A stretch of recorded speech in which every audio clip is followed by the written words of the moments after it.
Well, hello there, squirrels. Once again, I am late. I've been live hopping. An old-fashioned Thanksgiving by Louisa May Alcott, November 1881. 60 years ago, up among the New Hampshire hills, lived Farmer Bassett, with a house full of sturdy sons and daughters growing up about him. They were poor in money, but rich in land and love. For the wide acres of wood, corn, and pasture land fed, warmed, and clothed the flock, while mutual patience, affection, and courage made the old farmhouse a very happy home. No, I need to change batteries, so. November had come, the crops were in, and barn, buttery, and bin were overflowing with the harvest that rewarded the summer's hard work. The big kitchen was a jolly place just now, for in the great fireplace roared a cheerful fire. On the walls hung garlands of dried apples, onions, and corn. Up aloft from the beams shone crook-neck squashes, juicy hams, and dried venison, for in those days deer still haunted the deep woods and hunters flourished. Savory smells were in the air. On the crane hung steaming kettles, and down among the red embers copper saucepans simmered, all suggestive of some approaching feast. A white-headed baby lay in the old blue cradle that had rocked 6 other babies, now and then lifting his head to look out like a round full moon, then subsided to kick and crow contentedly, and suck the rosy apple he had no teeth to bite. 2 small boys sat on the wooden settle shelling corn for popping, and picking out the biggest nuts from the goodly store their own hands had gathered in October. 4 young girls stood at the long dresser, busily chopping meat, pounding spice, and slicing apples, and the tongues of Tilly, Prue, Roxy, and Rhodey went as fast as their hands. Farmer Bassett and EPH, the oldest boy, were choring round outside, for Thanksgiving was at hand, and all must be in order for that time-honored day. To and fro, from table to hearth, bustled buxom Mrs. Bassett, flushed and flowery, but busy and blithe as the queen bee of this busy little hive should be. I do like to begin seasonable and have things to my mind.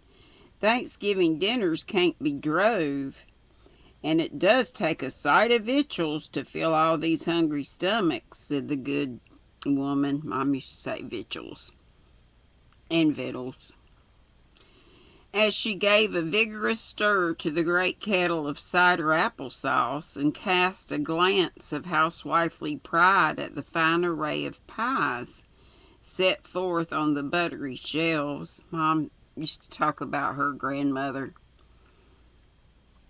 I think she said she made 9 pies. I don't know why 9. A day? Or maybe it was just Saturday for Sunday. Surely not a day. They had a huge family, though. They did.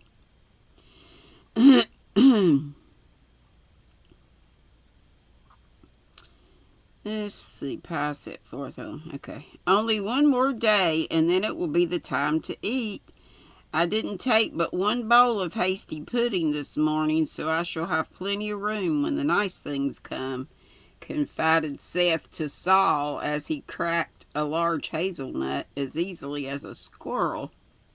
No need of my starving beforehand. I always have room enough, and I'd like to have Thanksgiving every day, answered Solomon, gloating like a young ogre over the little pig that lay nearby ready for roasting. Sakes alive! Sorry. "I don't, boys. It's a marcy it don't come but once a year. I should be worn to a thread paper with all this extra work atop of my winter weaving and spinning." "I don't, boys?" Maybe it just means don't, boys. Laughed their mother as she plunged her plump arms into the long bread trough and began to knead the dough as if a famine were at hand. Tilly, the oldest girl, a red-cheeked, black-eyed lass of 14, was grinding briskly at the mortar, for spices were costly and not a grain must be wasted. Prue kept time with the chopper, and the twins sliced away at the apples till their little brown arms ached, for all knew how to work and did so now with a wheel. "I think it's real fun to have Thanksgiving at home. I'm sorry Grandma is sick, so we can't go there as usual, but I like to mess round here. Don't you, girls?" asked Tilly, pausing to take a sniff at the spicy pestle. "It will be kind of lonesome with only our own folks. I like to see all the cousins and aunts and have games and sing," cried the twins, who were regular little romps and could run, swim, coast, and shout as well as their brothers. "I don't care a mite for all that. It'll be so nice to eat dinner together, warm and comfortable at home," said quiet Prue, who loved her own cozy nook like a cat. "Come, girls, fly round and get your chores done so we can clear away for dinner just as soon as I clap the bread into the oven," called Mrs. Bassett presently, as she rounded off the last loaf of brown bread which was to feed the hungry mouths that seldom tasted any other. "Here's a man coming up the hill lively. Guess it's Gad Hopkins. Pa told him to bring a dozen oranges if they weren't too high. D-E-Z-Z-N for dozen," shouted Saul and Seth running to the door, while the girls smacked their lips at the thought of this rare treat, and Baby threw his apple overboard as if getting ready for a new cargo. But all were doomed to disappointment, for it was not Gad with the much-desired fruit. It was a stranger who threw himself off of his horse and hurried up to Mr. Bassett in the yard with some brief message that made the farmer drop his axe and look so sober that his wife guessed at once some bad news had come, and crying, "Mother's wuss! I know she is worse," outran the good woman, forgetful of the flour on her arms and the oven waiting for its most important batch. The man said old Mr. Chadwick down to Keene stopped him as he passed and told him to tell Mrs. Bassett her mother was failing fast and she'd better come today. He knew no more, and having delivered his errand he rode away, saying it looked like snow and he must be jogging or he wouldn't get home till night. "We must go right off, Eldad," E-L-D-A-D. "Hitch up and I'll be ready in less than no time," said Mrs. Bassett, wasting not a minute in tears and lamentations, but pulling off her apron as she went in with her head in a sad jumble of bread, anxiety, turkey, sorrow, haste, and cider applesauce. A few words told the story, and the children left their work to help her get ready, mingling their grief for Grandma with regrets for the lost dinner. "I'm dreadful sorry, dears, but it can't be helped. I couldn't cook nor eat no way now, and if that blessed woman gets better sudden as she has before, we'll have cause for Thanksgiving, and I'll give you a dinner you won't forget in a hurry," said Mrs. Bassett as she tied on her brown silk pumpkin hood with a sob for good old mother who made it for her. With a sob? Yeah.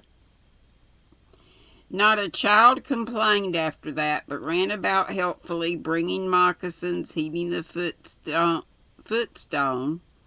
and getting ready for a long drive because Grandma lived 20 miles away and there was no railroads in those parts to whisk people to and fro like magic. By the time the old yellow sleigh was at the door, the bread was in the oven and Mrs. Bassett was waiting with her camlet cloak on, C-A-M-L-E-T, and the baby done up like a small bale of blankets. Now, Eph, you must look after the cattle like a man and keep up the fires, for there's a storm brewing, and neither the children nor dumb critters must suffer, said Mr. Bassett, as he turned up the collar of his rough coat and put on his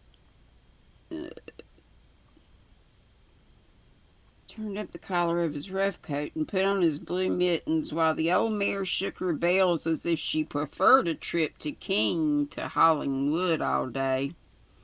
Tilly, put extra comfortables on the bed tonight. The wind is so searching up chamber. Have the baked beans and Injun pudding for dinner, and whatever you do, don't let the boys get at the mince pies or you'll have them down sick. I shall come back the minute I can. I could leave Mother. Pa will come tomorrow anyway, so keep snug and be good. I depend on you, my darter. Use your judgment and don't let nothing happen while Mother's away. Yes'm, yes'm. Goodbye, goodbye, called the children as Mrs. Bassett was packed into the sleigh and driven away, leaving a stream of directions behind her. Eph, the 16-year-old boy, immediately put on his biggest boots.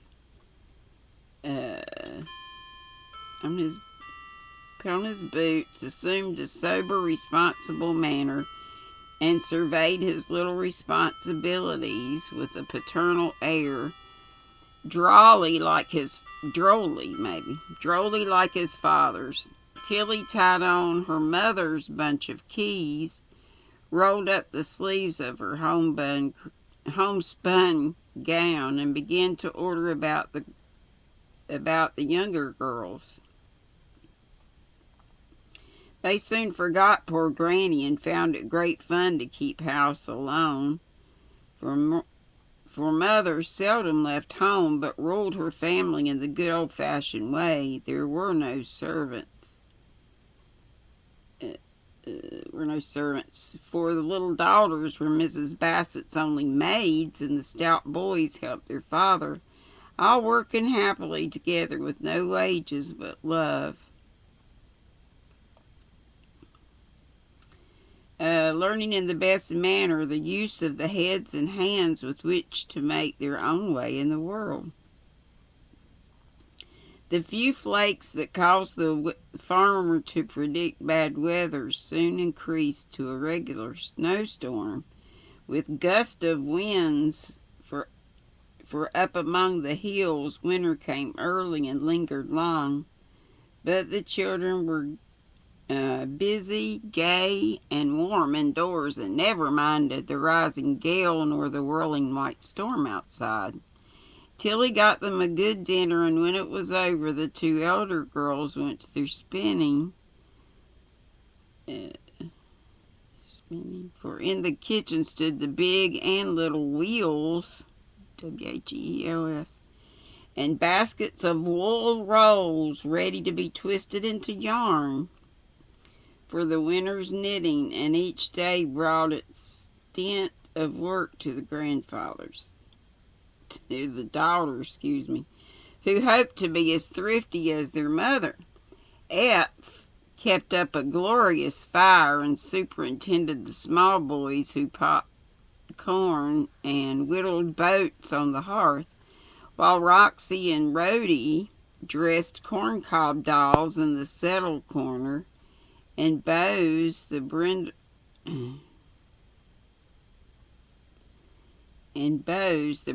mastiff, lay on the braided rug, luxuriously warming his old legs.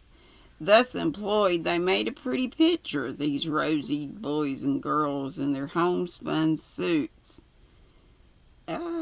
With the rustic toys or tasks which most children nowadays would find very poor or tiresome. And guys, I'm going to have to stop right there. I'm getting sleepy. So sorry.